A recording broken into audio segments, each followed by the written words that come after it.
Tonight, a real-life scandal. It's handled. Not exactly. An affair. Are you humiliated by this? And the boss who tried to cover it up. He said, Ben, I need you to destroy me. Can you come to my office? A late night in Michigan. A mysterious phone call. Todd, what do you mean? I was scared. What's going on?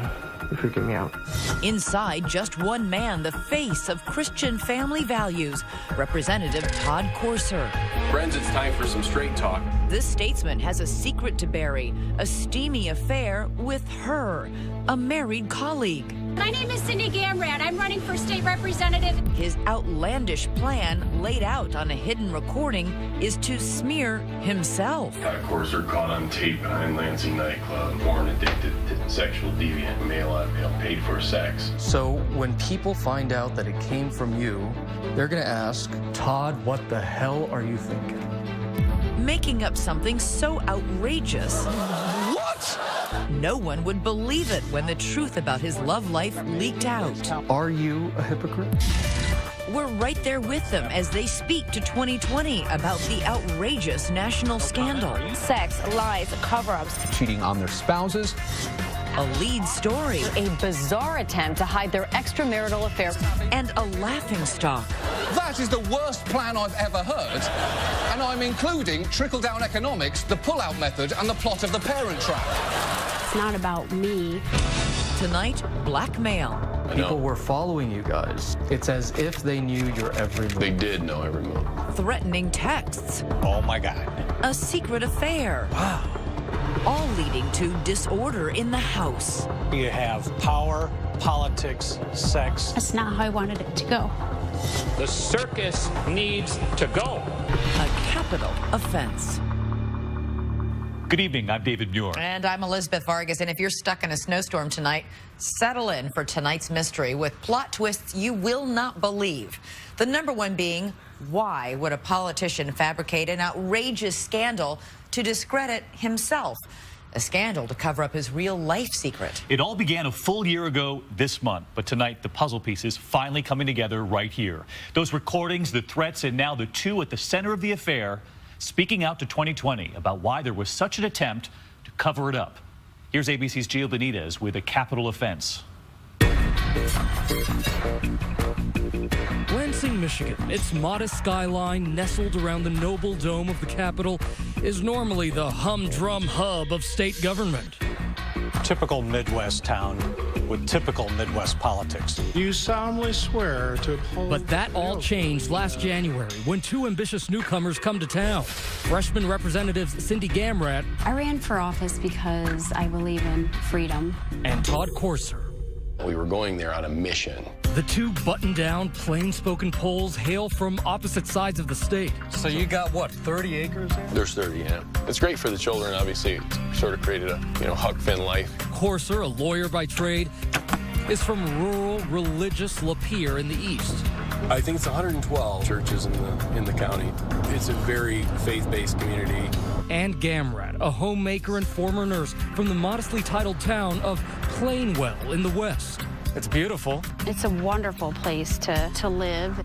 Their districts may be far apart, but their politics can't be any closer. Both staunch Tea Party Christian values conservatives, and both married parents, firm believers in faith and family. Interesting, considering what's about to happen. He seemed to share the same values and the same principles as I had. What was part of your message? Christian and family values? Yeah, send me to Lansing to be a strong voice for liberty and our conservative values. Mixed in with, again, the government overreach. I believe our federal government is out of control. She's very high energy, not scared of anybody, and just very principled. Enter two key players, Keith Allard, who signs on as Gamrat's number 2, and Ben Graham, an old friend who becomes Courser's top aide. He's a very dynamic person. He's very engaging. He's very charismatic. He definitely draws you in, and he knows that. I'm against this, thank you. Last January, the two first-termers hit Lansing like a cannonball. This quiet capital is doing more than talking. It looks like they're stalking. Take a look at this. An uncredited photo of Courser giving Gamrat a foot rub in broad daylight while parked at a Lansing strip mall. The photo is posted online after a nameless paparazzo delivers it to controversial political blogger Brendan Hall. It was just like, wow. You know, I mean, what is my representative doing right now in Lansing? You know, they probably think they're in their office or, you know, voting. And here they are in a parking lot giving each other foot rubs. People were following you guys and taking these pictures of you together in this car. And there was nothing happening in the car. Okay, maybe not in the car, but there is quite a bit happening elsewhere, specifically that Radisson. It turns out that Courser and Gamrat really are more than political bedfellows. It's your typical secret double life. They're putting themselves out there as these right-wing Christians, but they're fornicating behind the scenes. Given your positions on family values, didn't you see it as a real risk that this affair was going to be going on? In the beginning, it doesn't happen that way. As you walk forward, and then all of a sudden, before you know it, you're in a relationship with somebody. Despite the happy photos, Courser does acknowledge that his marriage to Fawn was as cold and dead as an Upper Peninsula winter. It was a burden, a tremendous burden. Was there any moment where you just thought to yourself, Todd, what the hell are you thinking? Well, I mean, there was a bitterness and a hardness of heart. And at that point, you don't even recognize yourself. Are you a hypocrite? You know, it's tough because I think there is a component of that. Well, everybody'd hear that I'm a believer in Christ. They wouldn't hear the part that I'm failed and flawed, you know, like everybody else, but it was true. And what's Representative Gamrat's position on this issue? Can you tell us what was going through your mind at the time? No, I'm just not gonna get into that. Did you violate traditional family values? Sure. Yeah, I did. I violated the covenant between a husband and a wife. The affair continues throughout the spring. So do the rumors, and so do the denials. One of our staff said to them, you need to consider the optics of the situation. And they laughed it off. They just said it was a joke to them. But it's no laughing matter when the whiff of blackmail starts swirling around the couple. Out of the blue, both Gamrat and Courser start receiving a series of text messages threatening to expose their affair from an anonymous, disposable burner phone. Just look at some that Courser saved. Cindy sounds like she's great in the sheets. Silence in this case can be very detrimental. It could be disastrous, really. The texter says he'll let everybody off the hook on one condition only. You resign, Todd. He made the same demand of Gamrat, and adding teeth to the threat, the texter is referencing their private phone calls and inside details of their trips. It's as if they knew your every move. They did know every move. They knew my emails out of my outbox even after I changed my password. They knew texts from my phone. The texter is someone close, someone with the means and the will to destroy him. It's enough to put anyone on edge. There was just a lot of stress. Obviously, this was driving you to a breaking point. I would say that you couldn't have been at a lower spot. Todd is usually very chipper and sarcastic and fun, but there would be times where he would take things out on us with a great deal of anger. It was tough. It was very tough. And it's about to get a lot tougher as Representative Courser concocts a truly twisted plan to make his problems go away. He said, Ben, I need you to destroy me. And I paused for a second, and I said, Todd, what do you mean? Stay with us. 2020 continues with a capital offense. It is May in Michigan, and embattled State Representative Todd Courser is alone in his law office in the small town of Lapeer, terrified that a mystery texter is on the verge of exposing his affair with colleague Cindy Gamrat. Now he makes the fateful decision to pick up the phone and call his right-hand man, Ben Graham. In the most serious tone I've ever heard from him, he said, I need you to destroy me. Can you come to my office? Destroy me? Fearing not only for his job, but for his safety, Graham immediately notifies his counterpart on Cindy Gamrat's staff, Keith Allard. This is a guy who has been showing increasingly unstable signs in terms of his anger issues. There's a 20% chance he might act out violently toward himself or others, and he kept a loaded gun in that office. So I advised Ben, record the conversation. What's going on? You're freaking me out. So with his all-hearing phone recording everything, Graham sits down across from Courser's desk and gets the shock of a lifetime. It turns out Courser wants Graham to send an anonymous email to fellow Republicans, and it ain't about tax reform. It's already written. I didn't print it. I don't know what God will do, buddy. I thought Courser caught on tape behind Lansing nightclub. Truth, Courser secretly removed from caucus several weeks ago due to a male-on-male paid-for sex. He is a bisexual, porn-addicted, sexual deviant. Your ears aren't deceiving you. Courser has concocted an email, shoveled dirt on himself for scandalous behavior. And check out the potty mouth on this devout Christian. And you just get nasty about it. He's hanging out all over Lansing since the election. Gun-toting, Bible-thumping freak. He doesn't work in Lansing. He's just there feeding his habit of alcohol, drugs, and illicit sex. What he was telling me literally blew me away. I did not expect that that would happen, that he would say those things. And it just gets crazier because Courser insists that none of these scandalous claims are true. In fact, they're absurd. But that's the whole point. I'm not a homosexual. I don't do alcohol. I don't do drugs. Right? That's what I mean. That's why it's not believable. Right, but they don't know that. People are so disturbed, they won't print it. But anything after that is going to be suspect. It'll be looking like a complete smear campaign. Anything after that?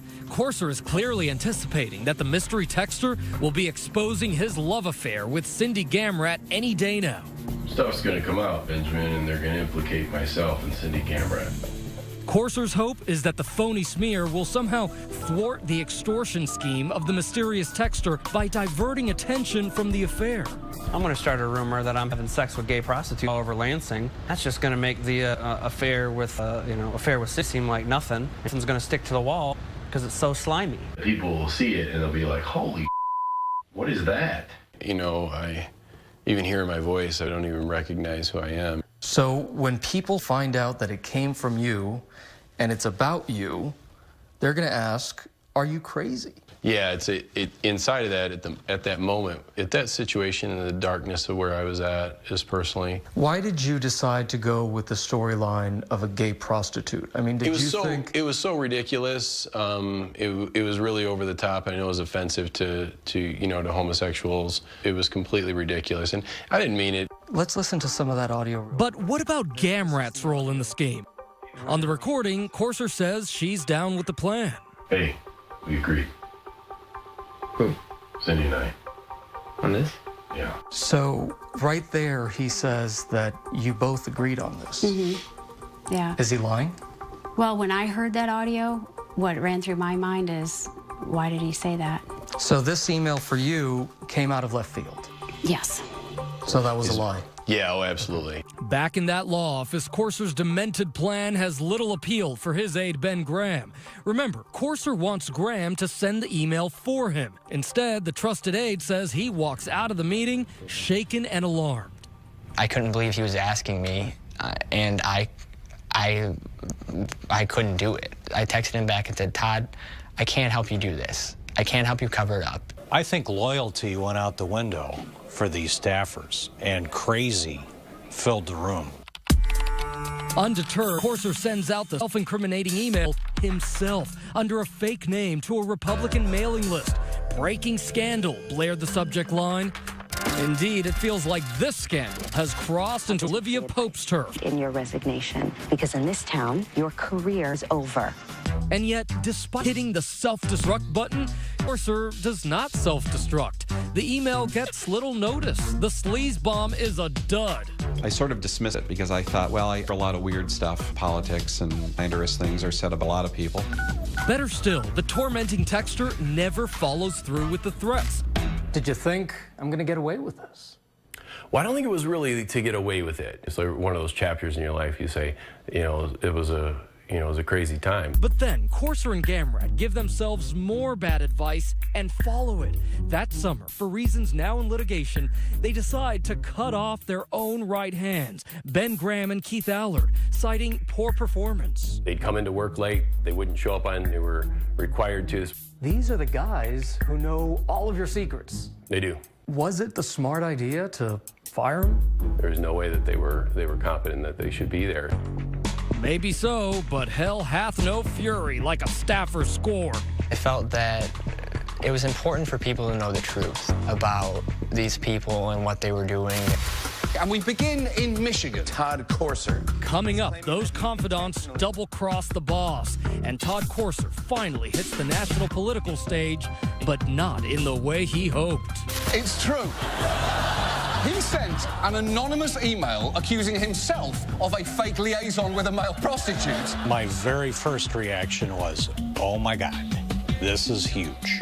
How will the betrayed spouses take the news? What was going through your mind when he first told you? And the fight for their political lives. What will their punishment be for their capital offense? 2020 continues with a capital offense. It's a pleasant summer day at the Detroit News Bureau in Lansing, Michigan. Suddenly, reporter Chad Livengood receives a call that makes his year. I got a phone call from a source who indicated that Ben Graham and Keith Allard would like to meet with me. Graham and Allard have been fired by their bosses, controversial state representatives Todd Courser and Cindy Gamrat. Now it's time for some payback with the playback. And I felt it was important for their families and their spouses to know and for it to come out and so they could deal with it. Sat down with these two men, and they started to play this tape for me. Todd Courser caught on tape behind Lansing nightclub. He is a bisexual, porn-addicted, sexual deviant. Yep, that recording. It'll be looking like a complete smear campaign. It was shocking. It was unbelievable. I could instantly see how this was going to be a powerful story to tell. On August 7th, Livengood's story detonates on the front page, setting off a media frenzy. The bizarre situation. A sex and cover-up scandal. An elaborate scheme. For reporter Jim Kirchner of ABC Detroit affiliate WXYZ, the story is prime red meat as Courser supporters go into bunker mode. You're a reporter out for his blood. No one in Michigan has seen anything like this in the last 3 decades. The State House sex scandal cover-up. Cover up the adultery with lies. Juicy element after juicy element after juicy element. All of the sordid details. We've been up here every day this week. I spent days and days on the outside of his little law office. And you're going to take some accountability questions, sir. But he didn't have anything to say. Why are you hiding? For weeks, you're dodging reporters. At least 3 weeks. Doesn't look good. No, it wouldn't look good. It was a difficult situation, obviously, because they were trying to track us down. Yeah, my kids don't know. Through it all, Mrs. Courser stands by her man. What was going through your mind when he first told you what was going on? I was pretty calm when he first told me. Now it was subsequent days after that I didn't handle it so well, but you know, we're working it out. You can't really point finger at somebody when they do something and when they fall, because we all fall. We all make mistakes. Meanwhile, 150 miles away in Plainwell, there's nothing plain or well at the Gamrat residence. So, Cindy, what was that next morning like when the news broke? We had scheduled for that day to go to the zoo, and of course the media came. They were outside. We said, okay, let's like make a beeline for the truck. Eventually, the scandal, Todd Courser, goes national. He intentionally leaked a fake news story about himself hiring a male prostitute. What? And it's irresistible to TV comments. I wasn't having an affair. I was actually hiring a male prostitute. That is the worst plan I've ever heard. And I'm including trickle-down economics, the pull-out method, and the plot of The Parent Trap. Todd Courser always wanted to hit the big time, but not like that. Here you are on national TV, those comedy talk shows, you're the butt of jokes. Yeah. What's that like? I'm pretty tough, meaning my blood pressure doesn't go up a whole lot. But this was tough. 1 week later, I just want to thank my family. Gamrat takes her place in the pantheon of cheating politicians who issue public apologies with stoic spouses by their side. My husband is here, Joe, and I have three children. Joe Gamrat looks on, his face bereft of the family photo smile. What about your husband? Has he since forgiven you? He says he has, and I believe he has. I'm not here to resign today. I'm just here to say I'm sorry. How many people here feel that Cindy Gamrat should resign at this point in time? But sometimes sorry doesn't cut it. They need to resign immediately. Tad, you need to give it up. You need to come out now and say it's over. Just step down. With all the Christian values that are here, it must have rocked this community. It did. I mean, it really rocked our small town. Did they start saying you're not a real Christian? Yeah, oh, absolutely. A lot of times the most unforgiving people are people who profess Christ. So and I bet you've taken some hard questions from them. You know, some people really relish watching somebody burn. Just love it. And it's sick and it's evil and it's demonic. And remember, Gamrat and Courser already have plenty of enemies within their own party. Now the political knives are out. Their scandal was dragging everybody down. They were embarrassing the leaders. They were embarrassing the party. The House launches an investigation which finds numerous instances of deceptive, deceitful, and outright dishonest conduct by both representatives and says they abuse their offices in attempting to cover it up.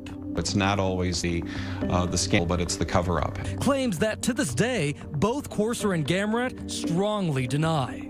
No comment. Are you humiliated by this? They're recommending that you be expelled. Is that appropriate, sir? That sets the stage for a dark and dramatic night under the Capitol Dome last September.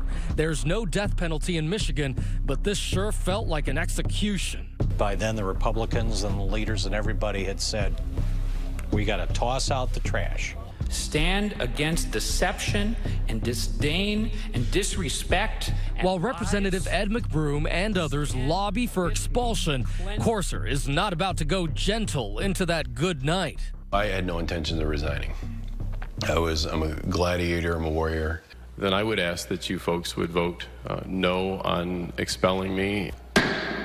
But as the clock strikes 12, unfit to continue to serve, it becomes clear irreparable harm. The gladiator is being fed to the lion. Really shameful behavior. Very dramatic. I think it was about 2 o'clock in the morning. We could see that he was on the House floor lobbying colleagues, pleading to stay. They were not letting us leave until they got an expulsion out of me. Today is the day to end this. The circus needs to go. You know, I just felt like it was done, and I walked up and just said, hey, I'm going to resign. Escorted by red-coated security guards, Courser makes his exit. Were you devastated? No. You know those lead blankets that they put on you at the dentist? It was like 20 of those came off me as I walked out the door. I got in my truck and drove away, and I got about 5 miles, and I just pulled into a parking lot, and I just turned the truck off, and I didn't move for 12 hours. You've let down so many people, and God, if I could go back and undo it, Lord knows I would. Back in the House chamber, it's 4 in the morning, and it's Cindy's turn to ascend the scaffold. She says she, too, thought about simply throwing in the towel. The other representative had resigned, and I panicked a little bit. But in that sea of hostility, Cindy finds a rock of support, her 18-year-old son, Joey. In my mind, resigning is kind of giving up the fight before you even get to actually fight. He said, stay and fight. He said, okay, Mom, take a deep breath and hold your head high. You're gonna walk in, you're gonna act like you own the place. I can't go back. I can't go back and change the past. The only thing I could do was try to go forward and do it better. And I still believe that my actions warrant censure, but not expulsion. Gamrat pleads her case a final time, but the House has heard enough. There are 91 aye votes and 12 nay votes. They vote 91-12 to expel her. She's escorted out with her head held high, making Michigan history as the first woman to be expelled from that chamber. I mean, this is everything you had worked for. I know. And here it is in one night, gone. This isn't how I pictured it. Even regardless of all this pressure. Sorry. That's not how I wanted it to go. 2 Michigan lawmakers are out of office. Their political obituaries are written. A strange end to an even stranger scandal. It was the ultimate final curtain. for both of them. But sometimes final curtains aren't so final. Get this. It's just the latest twist. It's Gamrat and Courser, the sequel. Some were very surprised. They're not ready to give up the spotlight yet, and they want to shine it on whoever was sending those mystery texts that led to their downfall. Stay with us. 2020 continues with a capital offense. They're sorry, they're ashamed, but Todd Courser and Cindy Gamrat are not about to let trifles like their tabloid sex scandal and expulsion from office dash their ambitions. Former Representative Todd Courser announcing he will run for re-election after giving up his seat just a week ago. Cindy Gamrat is formally announcing that she will run for her old seat. Yep, brazen as it may seem, Todd and Cindy have ended their affair, but now they want to continue their political careers. They were almost in denial. They didn't look at themselves the way everybody else in Michigan was looking at them. Why are you running again? One of the things that concerned me the most was that my voters didn't have a voice in the matter at all. Plenty of other candidates are vying for the seats too, but Gamrat and Courser have something the competition lacks. I have the highest name ID, I think, of anybody that's ever run for State House. I think what has happened is sort of elevated me to mythical status. But a lot of people will say, come on, name recognition, that's the reason you wouldn't be voted for. If you have time that passes, certainly have the best name recognition of anybody. But is it for the right reason? Well, it's negative now. But I said that people should have their opportunity to make their choice. But back in Lansing, their former colleagues aren't exactly eager to welcome them back. It was a continuation of the bizarre behavior.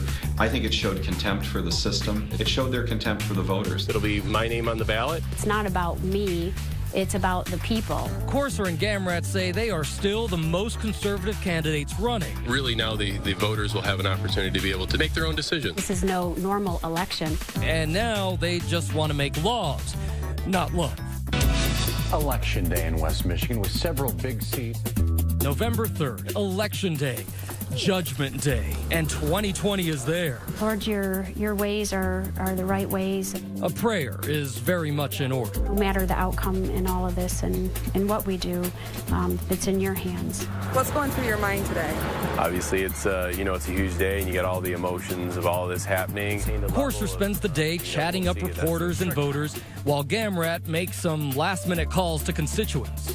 Hi, this is Cindy Gamrat. I was just calling to encourage you and remind you to get out and vote today. They're at the polls. They're almost done. Courser stays loose, toying with his dog Coco. Well, let's go. You want the pizza or the ball? She hasn't decided that yet. But as the results trickle in. Well, despite being two of the most talked about state legislators in recent memory, Todd Courser and Cindy Gamrat will not be going back to Lansing. It's clear that the electorate's love affair with the two Tea Partiers is kaput. Cindy gets just 9% of the vote. And what was going through your mind as you're getting the results, sir? I was disappointed. It's been a hard road, and we worked really hard. We've given it our best. I'm exhausted. As for Courser, he gets a backwoods whooping, garnering less than 4%. Gary Howell actually won. There's mine, 299, and he ended up with 2,263. The bad news, he lost an election. The good news, his wife Fawn is still there, faithfully, with open arms. That's okay. It's politics. It'll take me a little while to kind of obviously heal from it and take some steps forward. Post-election, Courser retreats back to his law office here to lick his wounds. But there's unfinished business fevering his brain.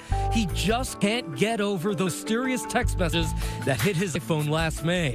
Remember, a hidden extortionist threatened to reveal the affair unless he and Gamrat resigned. Harassment, which Courser maintains, sent him over the edge. Do you believe at that point that you were being blackmailed? The texter was requiring me to resign. It felt like there was a bigger power at work here. Courser won't stop until he gets some answers. And that investigation will bring this story to its unlikely conclusion at this unexpected location with an even more surprising suspect. Was Courser up to his old tricks again? You wrote that email. Yeah. Why wouldn't you send those texts? The twists and turns lead to the mystery texter. I remember reading the report and just shaking and not wanting to believe. When 2020 returns. 2020 continues with a capital offense. For months, it's been one of the biggest mysteries in Michigan politics. Who was the shadowy figure who sent those blackmail texts to Todd Courser and Cindy Gamrat, threatening to expose their affair unless they resigned? The guy who helped put the whole tragic farce in motion. There was this guessing game. Who was the sender of those texts? That became sort of the hottest guessing game in town. Remember, the mystery texter somehow knew private details of Todd and Cindy's phone calls, emails, and even their schedule. Not many people had the inside information of what was really going on, leading Courser to believe that the texter was someone close. You know, someone like a trusted aide, someone like Ben Graham or Keith Allard, possibly spilling secrets to his political enemy. I would say that somehow the texters are connected to the staff in some way to be able to get the information they had. I can 100% assure you right now that it was not us. For him to say that we were involved in blackmailing him is laughable, because the texter asked him to resign. If he resigns, I lose my job. The texter had warned Courser that his phone was a burner, a disposable phone, so don't bother trying to trace it. Then a breakthrough when a private investigator hired by Cindy's attorney is able to trace the name on the phone's account. Get ready for this. It was a certain C. Livengood, the name of the Detroit news reporter who broke the story, Chad Livengood. My initial reaction was, that's not surprising, that somehow they're going to try to pin this on me, but that's not going to work because I had nothing to do with it. And check out that spelling. Most print reporters know how to write their own name. Mine's with an E-N, and this said I-N-G-O-O-D. Then another startling twist. The blog MLive.com hires its own PI to look into the burner phone. And this time, a different name is uncovered. None other than Todd Courser. Courser had a crazy scheme in mind. A lot of people were wondering, are these texts real, or are these texts part of Courser playing the victim again? You wrote that email. Yeah. Why wouldn't you send those texts? Obviously, my credibility is already shot. Courser is so determined to clear his name and catch the real culprits, he walks into the state police headquarters in Lansing, demanding the cops launch a criminal investigation. Well, I was hoping that they would take it seriously and look through it. I mean, they didn't. The officer there, said, we know you did it. You just need to confess, and you shouldn't make false police reports. Eventually, the police do launch an investigation and are able to track GPS locations from the burner phone to the town of Port Huron, Michigan, specifically to here, the Domtar paper plant. Investigators make a shocking discovery. There's a traveling chemical salesman working at that plant, a person very close to Gamrat's family. Believe it or not, her own husband, Joe. I was devastated to see the police report. I remember reading the report and just shaking and not wanting to believe what I was reading. According to the report, an accomplice at the plant bought the phone with money provided by Joe Gamrat, and Gamrat would tell him what to text. Apparently, they were also assigning those misleading names to the account to throw off the scent. Gamrat has denied the allegations, and although he was named as a suspect, the prosecutor declined to press charges. Did you feel vindicated? Oh, sure. You felt like, see, I told you so, I wasn't the texter. Right, yeah, I mean, obviously, I was telling the truth. The records also show that Gamrat exchanged dozens of texts and calls with Graham and Allard. The aides say that was nothing unusual. Joe Gamrat would call at all times inquiring about Cindy's whereabouts. What was unusual was what Gamrat did with that information. For instance, last February, Joe Gamrat followed his wife to the now infamous Radisson Hotel in downtown Lansing and called Allard to tell him what he discovered. And in that phone call, he says Cindy's husband, Joe, actually saw Cindy leaving one of these hotel rooms, Todd Courser's hotel room, early in the morning. He went back to his car. He called her. She picked up and said, well, why are you calling me? I've been sleeping for hours. And he said, oh, really? She said, yeah, I've been asleep. Like, why are you waking me up? This was just the tip of the iceberg. The police report revealed that even as Joe Gamrat was standing beside his wife in public, in private, he'd become obsessed with tracking her, spying on Cindy for months, and planting surveillance devices in her bag and car.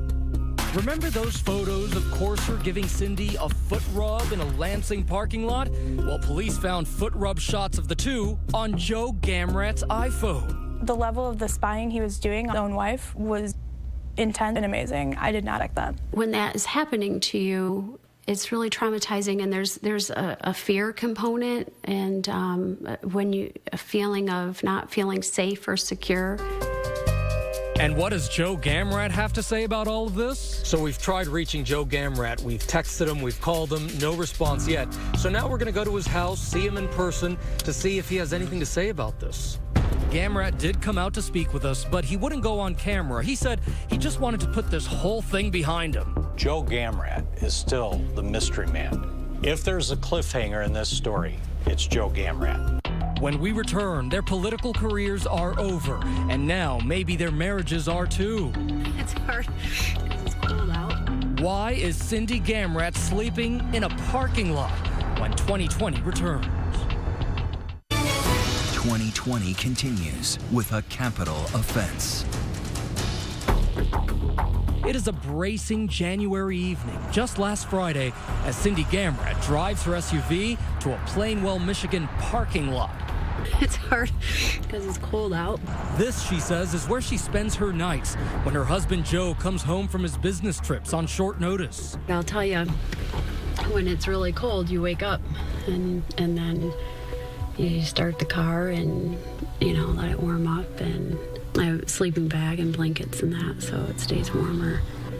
Today, Cindy is preparing for a divorce. Even though she cheated, she says it's Joe who went too far with his alleged stalking and extortion. She says she no longer feels safe to be in the house with him, despite the kids they're raising.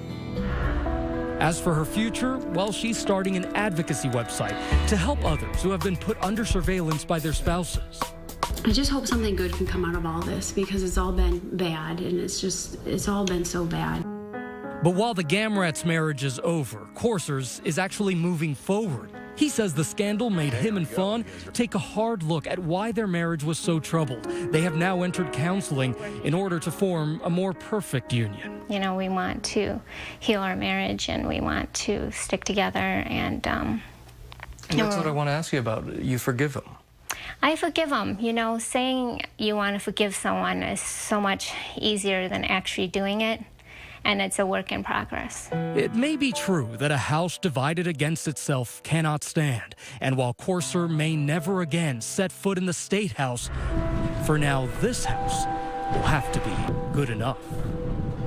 If I, take my sweater off, I still have a cannonball hole through me, So, it was a chapter in my life. And so I think you just keep taking steps forward in life and looking forward to what God has, in the future. And each day is a new adventure. So Todd Courser and his wife Fawn trying to make it work, but the question tonight, would you do the same after a public scandal like that? Right. Let us know on Facebook and Twitter. Use the hashtag ABC2020. I'm Elizabeth Vargas. And I'm David Muir. From all of us here at 2020 and ABC News. Stay warm if you're in the middle of the storm this weekend, and elsewhere, have a great weekend. We'll see you next Friday night. Good night. ABC News, America's #1 news source.